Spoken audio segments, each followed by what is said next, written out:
Welcome to episode 216 of the XS Noize Podcast, where we focus on in-depth interviews with musicians, artists, and people involved in the music industry. I'm your host, Mark Millar. Thanks for listening. In this episode, I meet guitarist, songwriter, and co-founder of Spandau Ballet, Gary Kemp, to discuss his third solo album, This Destination. If you missed the previous episode, I spoke to Andy Burrows from Razorlight. So check it out, and if you like the podcast and would like to support it, help us out by following for free on Spotify, Apple Podcasts, Amazon Music, and YouTube. Give us a rating and leave a comment. Gary Kemp is one of the UK's most successful songwriters of the past 40 years. As a founding member and guitarist of Spandau Ballet, he wrote 23 hit singles, including True and Gold, contributing to over 25 million record sales and 500 weeks on the charts. In 2023, he received the BMI Icon Award, joining legends like Queen and Peter Gabriel. He also earned an Ivor Novello for Outstanding Song Collection and multiple awards with Spandau Ballet. Beyond music, he co-hosts the Rockonteurs podcast with Guy Pratt, with whom he also spent 6 years touring as part of Nick Mason's Saucerful of Secrets. In this interview, Gary Kemp delves into the making of This Destination, his musical influences, his experience with Band Aid, plus much more. So sit back, relax, and enjoy the XS Noize Podcast with Gary Kemp.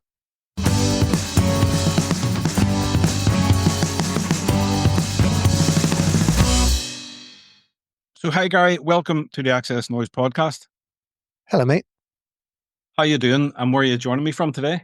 I'm in central London where I live, in my house, and I'm doing very well, yes. It's been a mad few months of talking to a lot of people, I guess. Just it's all part of the business, isn't it? There are the various processes of being a creative, looking for inspiration, sitting in your writing room, writing songs, burying your head in lyrics, and then it's into the studio. For me, this is how I work. And then it's trying to find the arrangements for those songs and building on them, trying to believe in them initially, because the self-doubt always creeps in. And then it's the process of getting the artwork done and building that. And then it's weird stuff like, can you go on this cookery show? and selling it and talking about it, and stuff that you really think you honed on a record doesn't no longer seem good enough. It's got to be communicated verbally like we're doing now as well. But it's all part of the process. I'm used to it. Yeah, I suppose back in the day you would have been on the Saturday morning shows. I think Bean poured over you or something, gunk. Yeah. Being abused by a puppet. Yeah, and I used to watch them all. They were great. Bring them all back. But Gary, you're a musician, songwriter, actor, and now podcaster, so there's so much to cover. But let's start with your musical influences.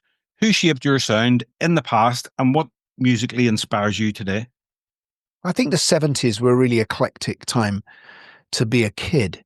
There was so much movement in music and so much diversity that I was snacking on everything really that came in front of me. It was this buffet of sounds that changed as you grew older and thought you could accommodate different styles better. So it started off with glam rock. Obviously, it was T-Rex and Bolan and Mick Ronson as a guitar player. So I was already a guitar player by the time I heard all of that. I was a kid at 11 playing guitar, really focusing on songwriting more than anything else. That was really my first love. I was never trying to play other people's licks, but I do think that, Ronson's work went into my bloodstream, Slaughter on 10th Avenue, his style of playing, Moon Age Daydream, Time, those solos were ingrained in me, that sound. And even though I never sort of approached making Spandau music with that, it's always been part of my sort of DNA. and even Floyd, with Dark Side and David's sound. But when I talk about being eclectic, it could be anything from literally Steve Hackett was in my life and Genesis, and then obviously punk changed everything and made me want to, made the beginnings of Spandau Ballet happened with punk, because I'd seen the band with Sex Pistols and various others with Steve Norman. And so we run into school the next week when school started again after the summer, and we rapidly formed what eventually, apart from one of the musicians, was Spandau Ballet. But it would have been soul music, it would have been Chic, it would have been George Benson. I mean, seriously, I was so eclectic as a kid. But every time I fell in love with the music, I'd have to get the clothes too. So I'd be doing that as well. I was going to the right clubs or going to the right gigs. I mean, I think, seeing AC/DC play at the Marquee every Sunday for a month, or Eddie and the Hot Rods at the Marquee, who also had a residency there that seemed to go on for ages. These are all formative times, and end up as your musical DNA forever, really. And yeah, that's a big answer. Your third solo album, This Destination, is finally here. The title suggests a sense of arrival or reflection. What does it signify for you? It was that, really. It was a sort of an awareness. This Destination, the song, was the last song I wrote on the album, and it came with some sort of relief, really, because I'd found myself under a lot of sort of emotional pressure during making some of the early songs, writing process. And it was a sort of realization, really, that, no matter whatever I do, I'm a parent, I'm a father, I'm a husband, I'm a podcaster, I'm an actor, blah, blah, blah. I go out and tour with someone playing other people's songs, with Nick Mason. But writing music is really where I'm at, and that's my destination. And sometimes it takes me a long time to realize that. But the process of making this album healed me through a certain stage of my life where I was feeling a lot of anxiety. And I think that was the headspace I was in when I went into my writing space, and why I was writing songs like Take the Wheel, which were very much about feeling out of control in one's life and not knowing how to deal with the chaos that seems to be bombarding us every day. And I don't think I'm alone in that. And that's probably fairly universal now. 24/7 news, whatever it might be, and also, I guess the sense of getting older and mortality creeping up and certainly on your mind. And all of these things went into me trying to answer the questions. And also the other thing that was very much on my mind was the town that I live and how many changes that's been going through, as it always does, this city of London, and living how do you deal with living in such an urban space with the frantic nature of it and the busyness of it all. And so these are the things that I'm feeling when I begin to write this album. Yeah, many songwriters use music to process emotions that they might not otherwise confront. Did some of the songs become unexpectedly personal and therapeutic for you? I mean, all songs that I write for myself are personal, apart from things that are obviously storytelling. There's a couple of songs on this album, like At the Chateau, which is a kind of comical song about the art world, and also there's a song on here about songwriting, actually, but I sort of gave it a third person, about two people who get together and write songs, called Dancing in Bed. But most of the songs on here come as personal observations, either about myself or about the world that surrounds me. And I think it's something that I'm allowed to do, because I'm not writing for someone else. I'm not writing for Spandau Ballet. I'm not writing for Tony to sing. If I'm going to get up and sing this, it's got to come from a space of truth, really. Have you ever written a song, something so personal that you've maybe hesitated to release it? Well, I think this album has got stuff on it that is about as personal as I could get, really. I think you're never going to name people, are you? I remember when I wrote True, I suppose, this is kind of public knowledge now that I was sort of inspired by a platonic relationship that I was having and not wanting to name that person. Why do I find it hard to write the next line, when I want the truth to be said? I mean, that sums up any writer's dilemma of having to sort of, because you're trying to make it universal. But I do think being specific in songs is really also is a really good technique. Sting might have said that book by Nabokov. I said listening to Marvin all night long. It's the comedian will tell you, never say he's eating a biscuit. You say he's eating a bourbon or he's eating a custard cream. Be specific. And, I always loved the specificity of all the young dudes when Ian Hunter, saying, about T-Rex. My brother's back at home with his Beatles and his Stones. It's real. It's who I know. These are people I know. I love that in music, and that is personal. But I think a song like I Know Where I'm Going, which is the last song on the album, is an admission that I'm 65 years old. I've got a young family. There might be a place, how do you think about death? And do you think about it in a metaphorical way? And of course you do. I'm not religious, but I'm trying to come to terms with the potential idea of it. And I Know Where I'm Going, I suppose, is a kind of hymn to peace and ending and traveling and crossing the line, I suppose. It sounds terribly morbid, but you really have to hear the song to see that it isn't morbid, quite uplifting. Yeah, it is, and it's a great way to end the album. And you're saying about being specific in songs, that makes it easier for people to relate to the song. Well, I think, like on Take the Wheel, I mentioned there's music coming from a window, but I mentioned it's Gershwin that's coming from a window. So you immediately feel, oh, that's painting a picture for me. So I really enjoy the process of lyric writing. I think to me, when I'm writing songs for myself, the lyrics come first. They never came first with Spandau. There was only one time they ever came first, and that was Through the Barricades, which is probably the best lyrics that Spandau had. But usually for me, with Spandau, it was the hook first, the music first, and with my own stuff, it's the lyrics first. And we will get this Through the Barricades. Yeah. You're talking about painting a vivid picture. Borrowed Town paints a very vivid picture of modern London. Can you share more about the train journey that inspired it? Yeah, so I was on a long tube going right across London. I don't mind name dropping and say I was going to have lunch with Pete Townsend, which is all part of the inspiration because he's also one of my absolute favourite songwriters of all time, especially in his lyrics.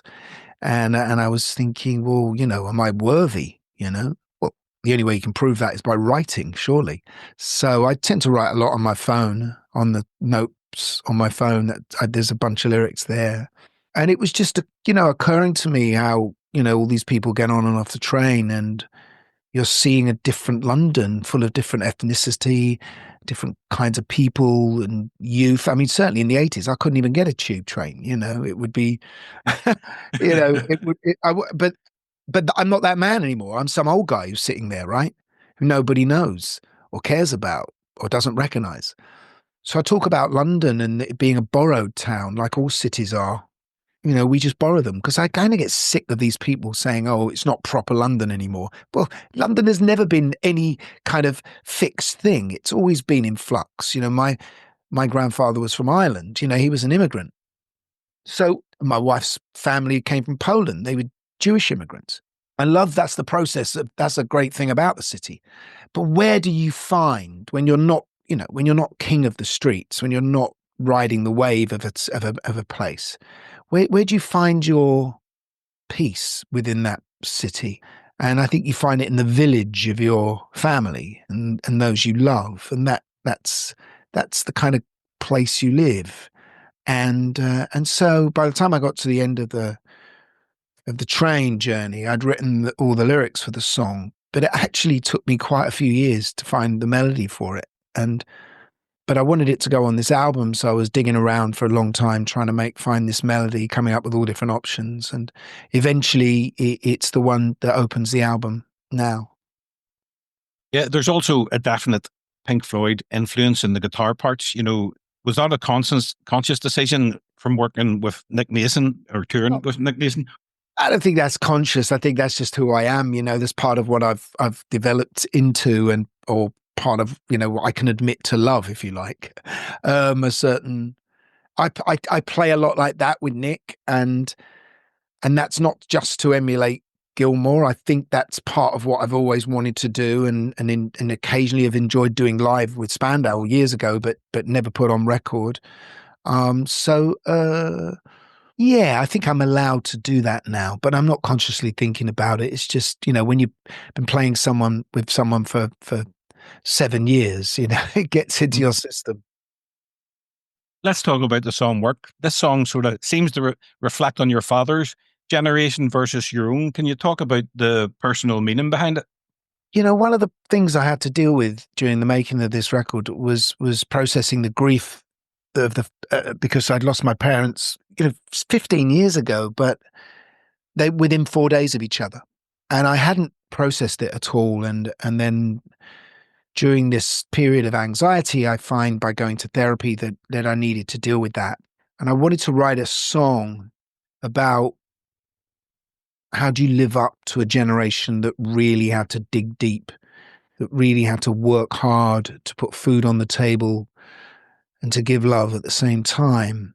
And even though secretly they're suffering as well, but I didn't see that very clearly, but it was the truth. And I wanted to write a song, how do I live up to those? I have a job that's so easy and I'm so privileged, and yet my dad and my mum struggled. So it was a song about that, coming to terms with that, living up to those people that you admire, that put to so much struggle into giving you the life you wanted. And I was in the process of thinking about that, but I hadn't really found what it was. And I was in my writing room, and the phone went, and it was Richard Hawley, and he doesn't call me very often, and but he is someone we text occasionally, and he just said, "What are you doing?" I said, "I'm trying to write a song. I can't, but it's one of those days." He said, "Are you writing on piano or guitar?" So I'm writing it on piano. He said, "Go to the piano." So I'm on the phone, and I'm sitting at my piano, and he said, "Right, close your eyes, put your hands above the piano." He said, "I'm gonna go now, and you're gonna write a fucking brilliant song." And it was that impetus that made me my hands fell on the keys, and I finished the song that day. But it was a moving song, but I hope, I try and make everything as universal as possible. I mean, obviously in this song, I talk about my dad being in a factory, a printer, and my mum being a dinner lady that she was. But I don't make myself a pop star in it or a rock star in it. I'm a regular 21st century guy who's still struggling, trying to make it work. They've given me tools, but I still can't make it work. I'm trying. And I think that's sort of mental sort of suffering that we all go through to try and live life and remain content isn't something that, I mean, everyone goes through that. While I was preparing for this today, I've listened to the album quite a lot, but the earworm that kept on coming back to me in my head today was "Put Your Head Up." It's one of the more uplifting moments from the album. It is. It's funny because I had this, it was really it was one of those that came out of my guitar really. And I just started with a little riff and then found that the first words that I'm going into seemed to be about the way I was feeling. And it was, my feet are dragging, my arms feel weight, I'm tripping on stones, and it was how I was feeling. And, there's a ringing in my ears, not just tinnitus, but just chaos in a way. And then this other voice comes in the chorus and it says, put your head up, it's all right, And so that sort of affirmation was simple, but it really helped me. And so it came as it's there are two voices in the song. There's the voice of the guy who sings the verses and the bridges and the middle eight. And then there's the guy who's on your other shoulder, who's singing the choruses to you. Yeah, I was really pleased with that song. It was one of the early songs on the record, and I can always hear the difference if I'm writing a song on guitar or if I'm writing it on a keyboard or if the lyrics have come first or second. And that was one of those songs that just comes all at the same time, really. And you just end up, with the guitar still on your knee and you're just scribbling down and trying to write lyrics. Where do you think songs come from? Because when I speak to different songwriters, they've all different interpretations. Well, we're kind of AI machines, really. We've spent our whole lives scanning music and minutely cutting and pasting together various songs, various lyrics into new things that we can call our own. I'm not talking about plagiarism. I'm talking about subconsciously knowing the formula to writing a song. And, us in the West, we whistle in a certain key, don't we? We don't, in the scales, certain scales, we whistle it. We're not whistling in Eastern Europe, Asian scales, are we? So there is a sense of music that we've already all grown up with. It's the pentatonic scale or whatever it might be. This is our system. So we are like AI machines. We're exactly the same in that sense. But lyrically and emotionally is what you're looking for, where you're looking for the truth, aren't you? Where you're looking for some means of expression of a subconscious thought that you just can't nail and express in any other way other than art, whether it's a painting or a novel or a song. There's another little voice in your head as well, which you try and ignore, which says, who's going to like this, right? Who are you doing this for? You're doing this for credibility? You're doing this for commerciality? You're doing this to impress? And I think you've got to be doing it for yourself. You've got to love it first and not worry about all of those tribal things, not preempt the journalists, not preempt the listener, and just try and find some honesty between yourself and the song. That's the way I think it works best. So would you say that a good lyric's more important than a good melody or a great melody? No, yes and no. That song you just mentioned, Put Your Head Up, the verse melody is almost one note. My feet are dragging, my arms feel weight. It's like one note. It doesn't matter. It's where you go with it that counts. It's yeah, no, it's all equally as important. Windswept Street, 1978. This one is deeply nostalgic, recalling the Blitz Club and Spandau Ballet's early days. Can you share some of the memories that shaped it? Yeah, and I think you make it sound very specific about that, and it isn't. And I try and make it about someone that... That's what I got from it. Yes, no, it's absolutely right. It is about that from my perspective. Yeah. But I think lyrically, I don't talk about the Blitz Club. I don't talk about Spandau. I talk about a gang of kids and one person in particular who was very special. A gang of kids who are coming together in these certain streets, and one or two of these people change your life and make you the person that you are, and then going back to those streets many years later and they're not there anymore, but you're looking for the ghosts. And I think, it's not just specific to me. I think it's specific. We've all lived that, right? We all grew up with those great heightened moments of being youth and feeling that sort of, incredible sort of quixotic ability to just, own the streets.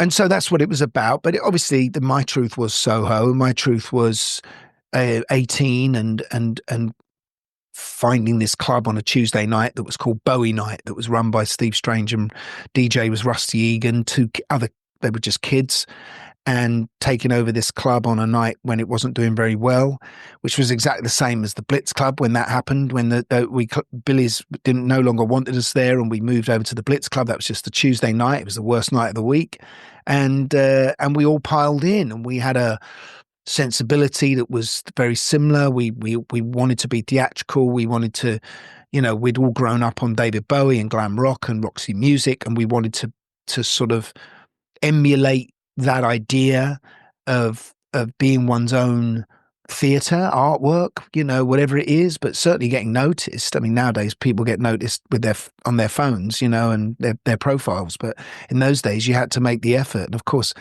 it was the opposite.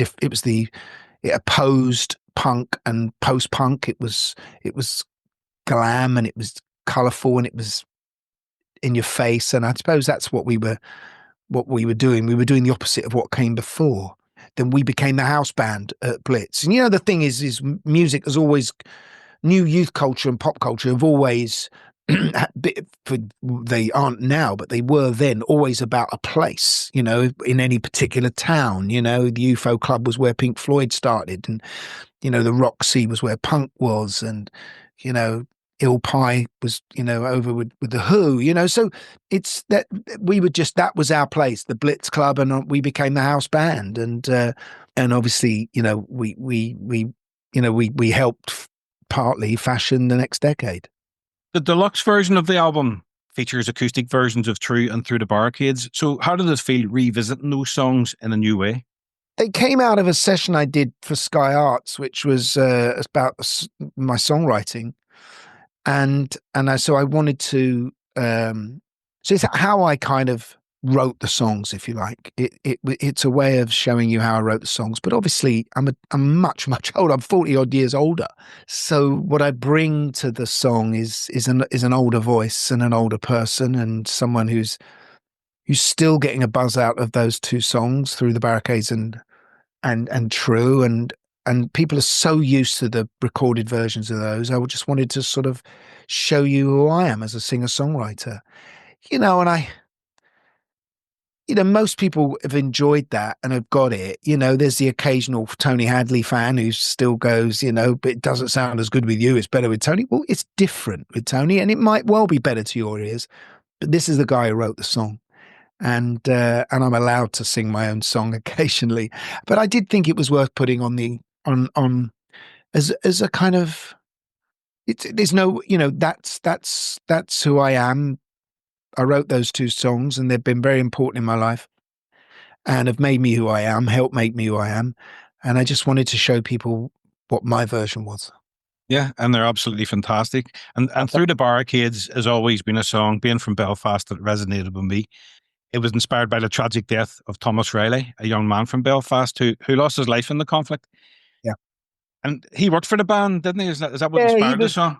On the I think it was the Diamond Tour, the True Tour. He was we worked in the merchandise department, came on the tour with us selling T-shirts in the UK, and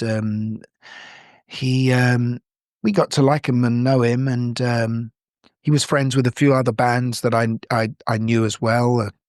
Altered Images, Bananarama, and then we heard about his murder, and when I went back to Belfast to play, I think on the Parade tour, his brother Jim, who played in Stiff Little Fingers, took me to his grave, and as I walked down, I could see the barricades between the Falls Road and the Shankill Road. And Belfast was a place, obviously, that I'd experienced during its, worst times with, early on in the 80s, with tanks on the street and with lookout posts, and staying in the Europa Hotel, most bombed hotel in Europe, being at gunpoint, being told to get out of a car by the RUC, and, so I knew it was a place like no other in Europe.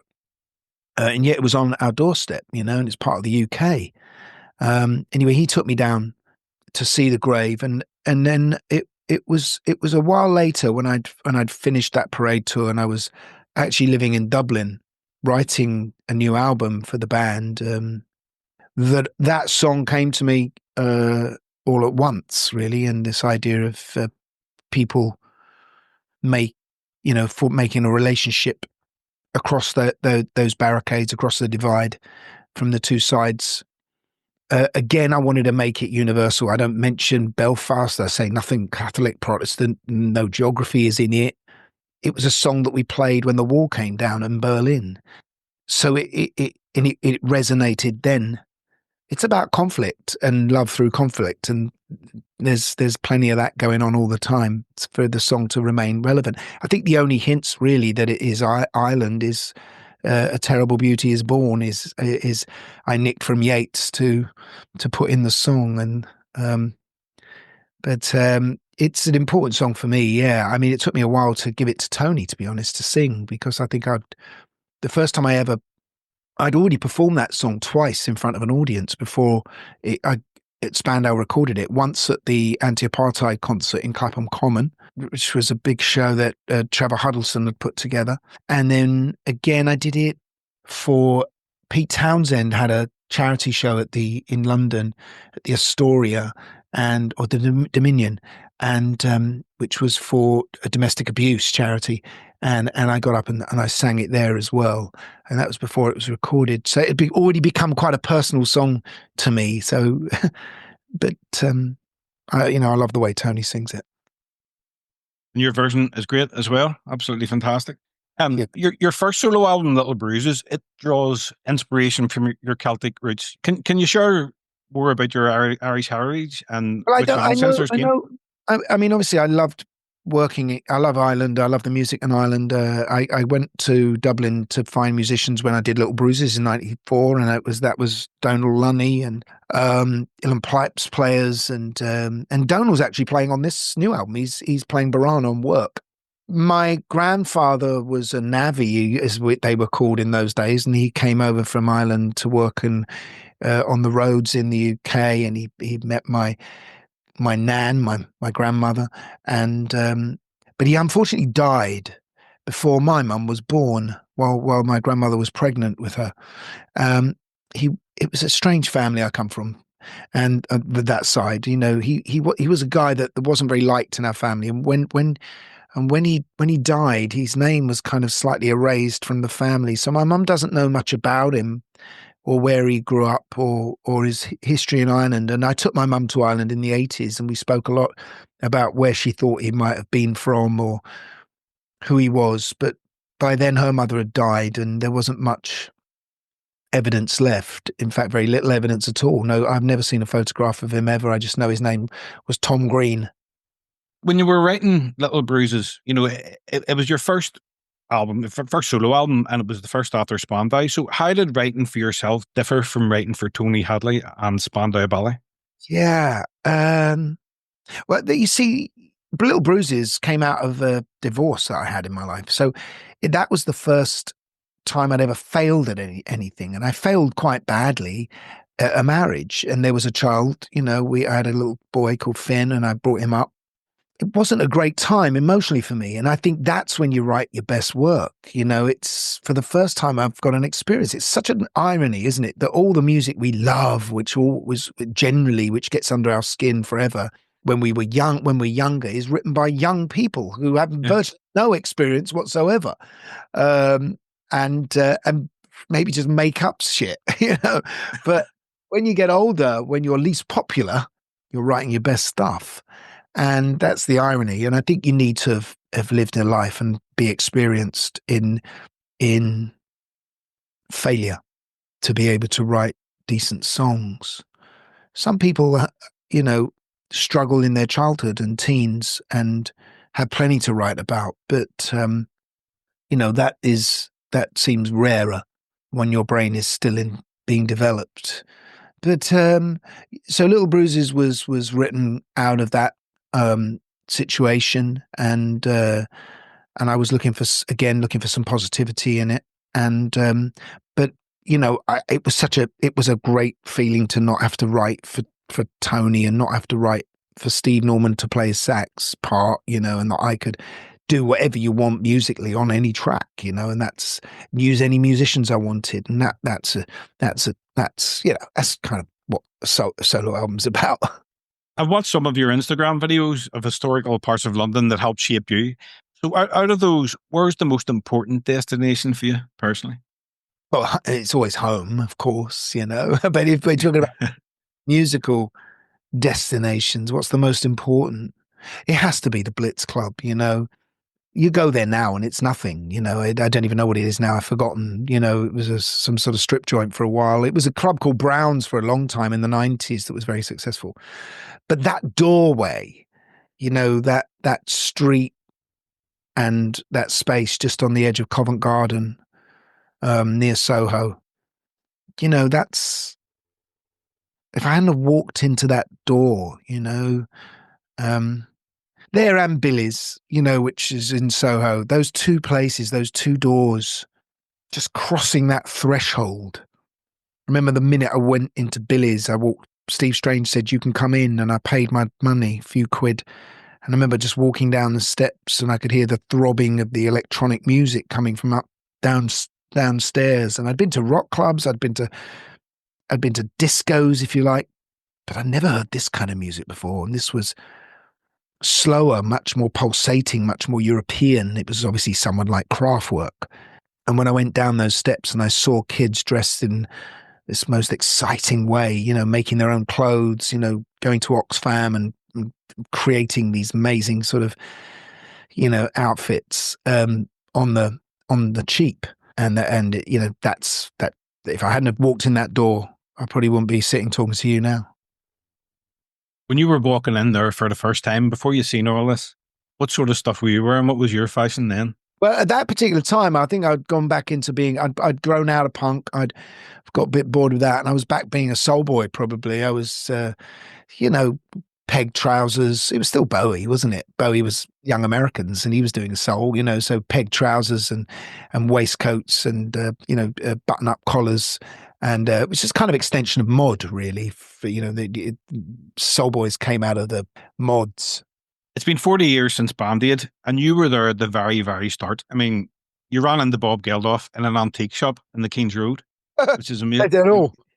Now, maybe, you know, have you ever done that there on one of your Instagram videos, that actual antique shop? That would be great.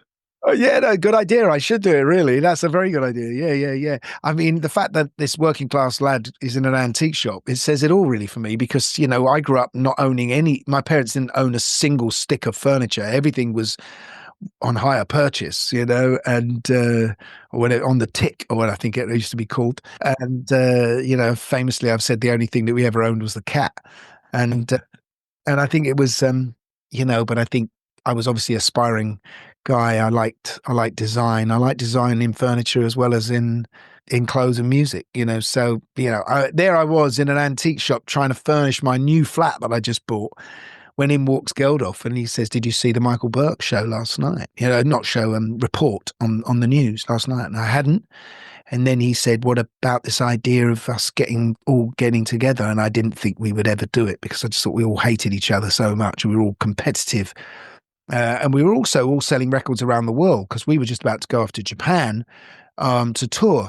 But of course the thing did happen. And I've looked back at that video that came out recently on the BBC, and what I see isn't the serious heads that we all discuss it with now.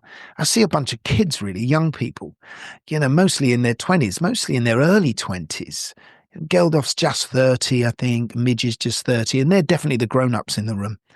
But it's that youthful naivety that drove that particular ambition.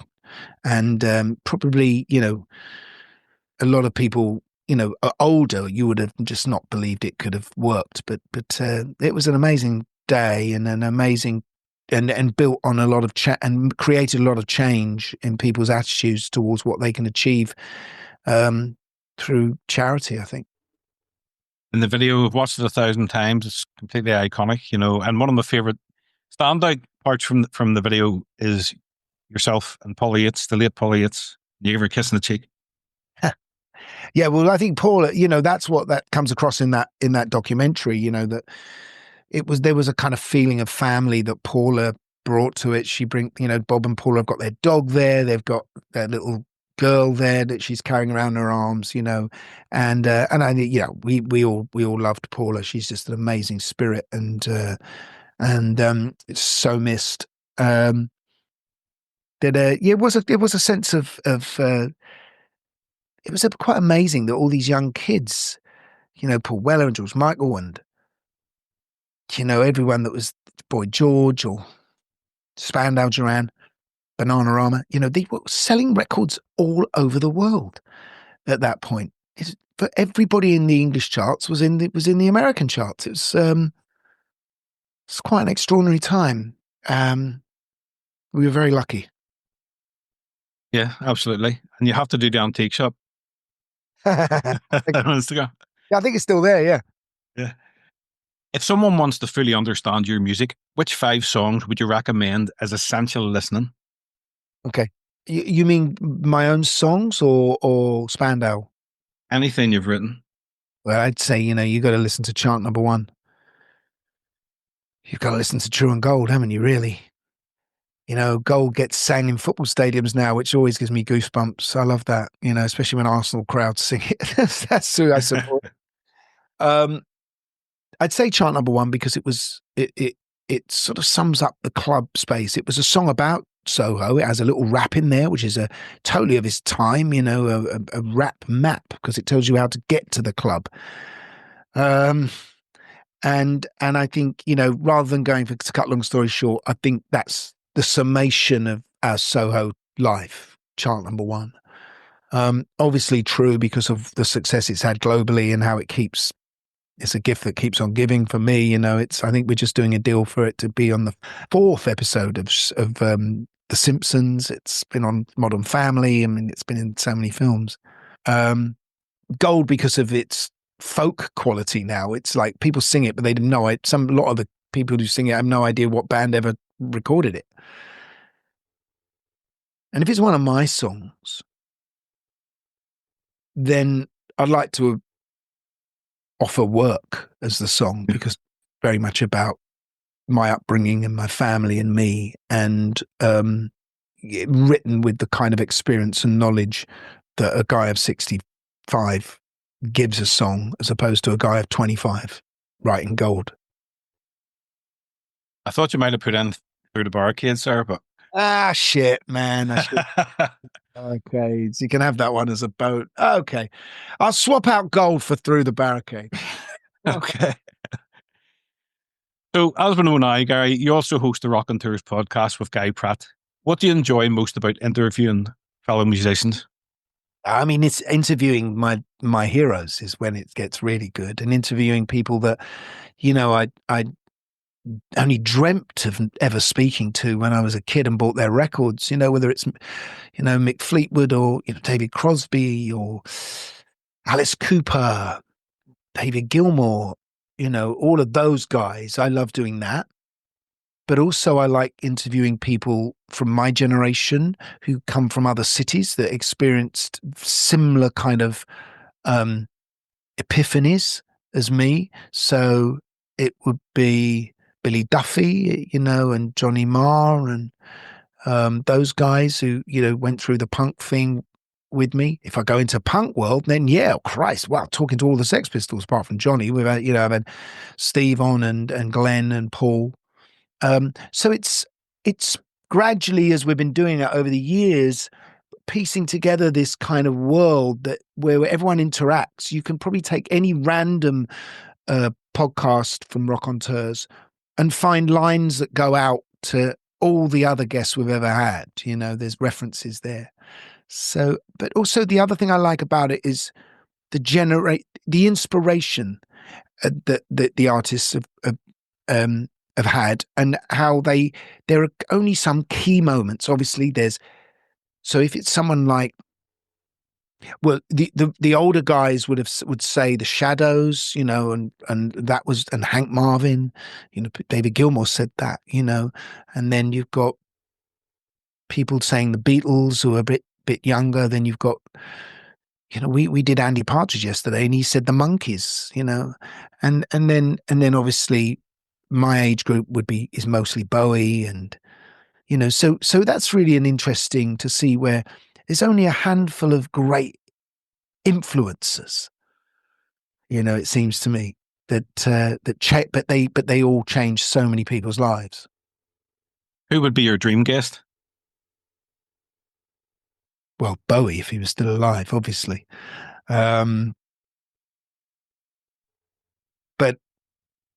only because of his intellect. If it wasn't for Bowie, I wouldn't have read Sartre. I wouldn't have read Genet. I wouldn't have Burroughs. I wouldn't have watched half the films that I watched as a kid. But I suppose now, to have Paul McCartney on at some stage would be amazing. We've had Hank Marvin, and but who's with also, by the way, talking about influences. When you go back as far as Hank Marvin, he's mentioning Buddy Holly. Yeah. So I watched them quite a lot. I watched the recent one with Mike Scott the other night, actually. Really enjoyed that there. Really enjoyed them all. Yeah, you can watch them or listen to them on the podcast channels, obviously. Yeah, even though if I'm not into the artist, I still watch it. Yeah, I think I think you learn something from the artist, and you realise what a small world we're all in. So, Gary, beyond the album, do you have any other projects in the pipeline, whether solo or with Nick Mason, or even maybe something Spandau related? There's nothing from Nick this year, I don't think, but there is. There might be a record store day thing, which is I can talk about that now. We're putting Echoes out as a record store. It's the Echoes that we recorded at our final show in Frankfurt last year.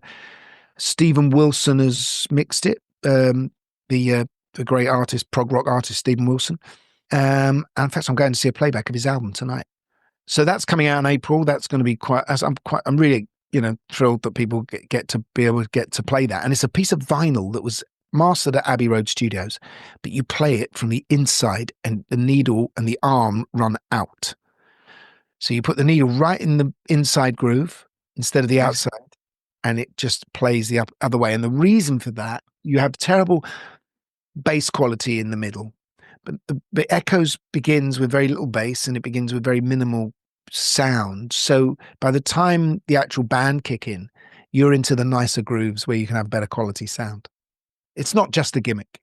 I might play some live shows with this album, which I'd quite like to do, but I need to think about that more.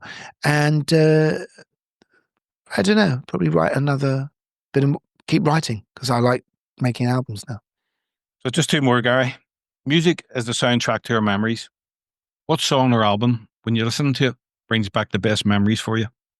It's Aladdin Sane, actually. Aladdin Sane was, I loved Ziggy, but when I got to Aladdin Sane, that was the record I played the most. I did not stop playing that record. It was he introduced me to kind of, Kurt Weill and Brecht and chanson and other kind of chanteur kind of style, and it was a very different sounding record. Mike Garson, that incredible piano, Mick Ronson's guitar. It took me to a place I used to wait for my parents to go out and lie in the dark on their living room floor and listen to that record loud. And whenever I go back to that record, I can hear this young kid being changed by music. The lyrics are kind of fantastical. They're not representing my life, but that's what I wanted at that time. I wanted a fantasy world that I could go to that was certainly better than the council house I lived in, Great choice, great album. If you could go back and relive one musical moment from your career, what would it be? It would be when I first played 2 songs to my school at the prize giving when I was 11. And I'd written these 2 songs. And the Bishop of Stepney was handing out the prizes, and he heard me do it, and he spoke to me afterwards, and then he came to my house with a cassette recorder for me to write and send him to record my songs on in the future and to send them to him. He was the guy that I met years later at that anti-apartheid concert who helped organize it. But I think to sit in that room as that kid and make my first performance of my first songs when I was 11. There is a recording of it, actually, which is something else. It's really, I have that tape somewhere. Yeah, that's a pretty special moment. Were they good enough songs? I mean, would you ever go back and sort of work on them? No. My mum was called Alone, and my mum said, "Don't play that to anyone; they'll think you're depressed."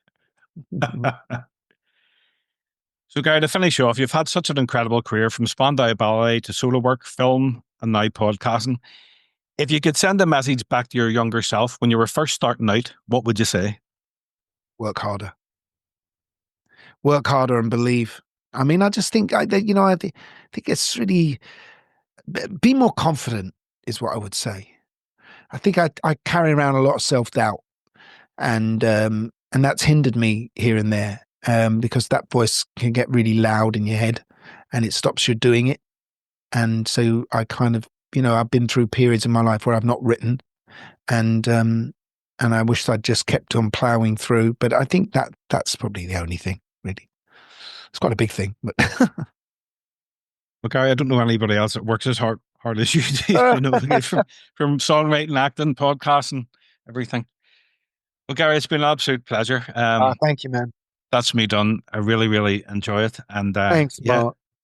good luck with the album. All right, mate. Here. Stay in touch, and I'll see you when I can see you when I come to Belfast, if we ever do a gig over there. All right, mate. All the best. Thank you. All right, Gary, take it easy. Bye.